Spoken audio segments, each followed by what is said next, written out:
Gesù rivela: la vita inizia dove vi pare che finisca e non ha più termine.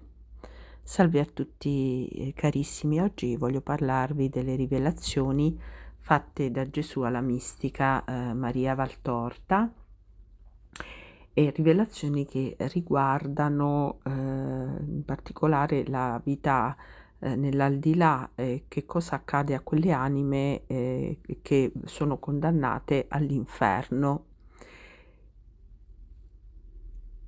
Gesù ha detto a tal proposito a Maria Valtorta: Dio può fare in modo che le anime abbiano sensibilità uguali a quelle di una carne, per cui fuoco e gelo siderale e buio vengono chiaramente avvertite da queste anime. L'inferno è il luogo in cui il pensiero di Dio, il ricordo del Dio intraveduto nel particolare giudizio, non è, come per i purganti, santo desiderio, nostalgia accorata, ma piena di speranza, speranza piena di tranquilla attesa, di sicura pace che raggiungerà la perfezione quando diverrà conquista di Dio, ma che già dà allo spirito purgante un'ilare attività purgativa, perché ogni pena, ogni attimo di pena li avvicina a Dio, loro amore. Ma l'inferno è rimorso, è rovello, è dannazione, è odio, odio verso Satana, odio verso gli uomini, odio verso se stessi. Dopo averlo adorato Satana nella vita al posto mio, ora che lo posseggono e ne vedono il vero aspetto, non più celato sotto il magliardo sorriso della carne, sotto il lucente brillio dell'oro, sotto il potente segno della supremazia, lo odiano perché causa del loro tormento.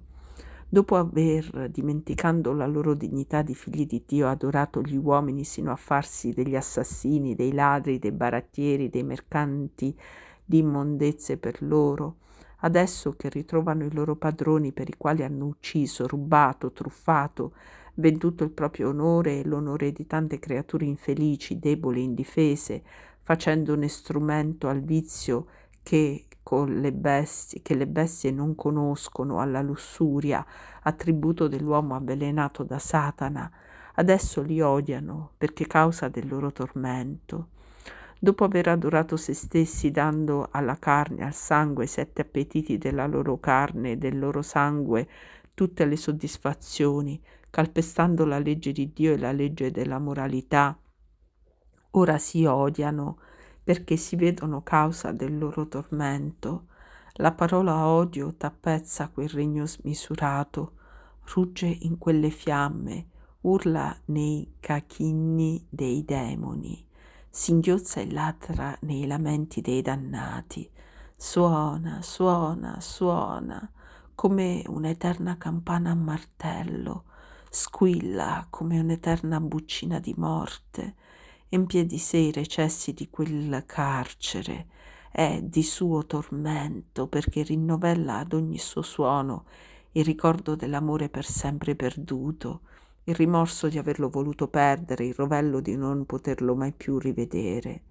L'anima morta fra quelle fiamme, come quei corpi gettati nei roghi o in un forno crematorio, si contorce e stride, come animata di nuovo da un movimento vitale, si risveglia per comprendere il suo errore e muore e rinasce ad ogni momento con sofferenze atroci, perché il rimorso la uccide in una bestemmia e l'uccisione la riporta a rivivere per un nuovo tormento.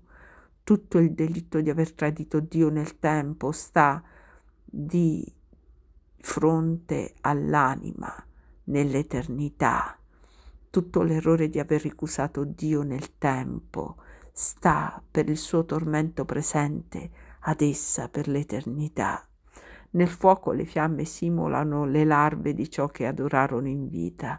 Le passioni si dipingono in roventi pennellate coi più appetitosi aspetti e stridono il loro memento.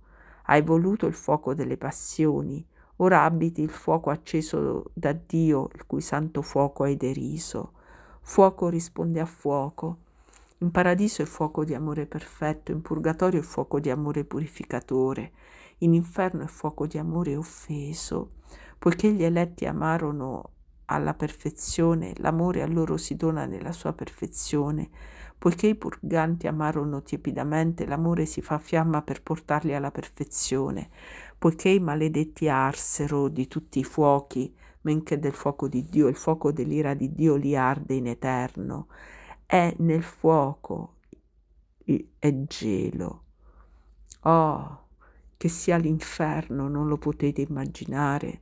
Prendete tutto quanto è tormento dell'uomo sulla terra, fuoco, fiamma, gelo, acque che sommergono, fame, sonno, sete, ferite, malattie, piaghe, morte, e fatene un'unica somma e moltiplicatela milioni di volte. Non avrete che una larva di quella tremenda verità. Nell'ardore insostenibile sarà commisto il gelo siderale, i dannati arsero di tutti i fuochi umani, avendo unicamente gelo spirituale per il Signore e Dio loro, e il gelo li attende per congelarli dopo che il fuoco li avrà salati come pesci messi ad arrostire su una fiamma. Tormento nel tormento, questo passare dall'ardore che scioglie al gelo che condensa. Oh, non è un linguaggio metaforico, poiché Dio può fare che le anime pesanti delle colpe commesse abbiano sensibilità uguali a quelle di una carne, anche prima che quella carne rivestano. Voi non sapete e non credete, ma in verità vi dico che vi converrebbe di più subire tutti i tormenti dei miei martiri, anziché un'ora di quelle torture infernali. L'oscurità sarà il terzo tormento, oscurità materiale e oscurità spirituale, essere per sempre nelle tenebre dopo aver visto la luce del paradiso ed essere nell'abbraccio della tenebra dopo aver visto la luce che è Dio, dibattersi in quell'orrore tenebroso in cui si illumina solo al riverbero dello spirito arso il nome del peccato per cui sono in esso orrore confitti. Non trovare appiglio in quel rimestio di spiriti che si odiano e nuocciono a vicenda, altro che nella disperazione che li rende folli e sempre più maledetti. Nutrirsi di essa, appoggiarsi ad essa, uccidersi con essa. La morte nutrirà la morte. È detto, la disperazione è morte e nutrirà questi morti per l'eternità. Io ve lo dico, io che pure ho creato quel luogo, quando sono sceso in esso per trarre dal limbo coloro che attendevano la mia venuta, ho avuto orrore, io, Dio, di quell'orrore, e se cosa fatta da Dio non fosse immutabile perché perfetta, avrei voluto renderlo meno atroce, perché sono l'amore e di quell'orrore ho avuto dolore. E voi ci volete andare? Meditate, o figli, questa mia parola. Ai malati viene data amara medicina, agli affetti da cancri viene cauterizzato e reciso il male.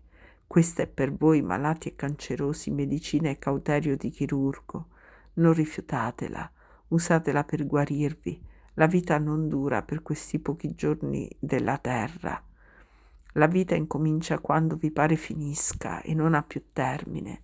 Fate che per voi scorra là, dove la luce e la gioia di Dio fanno bella l'eternità e non dove Satana è l'eterno suppliziatore.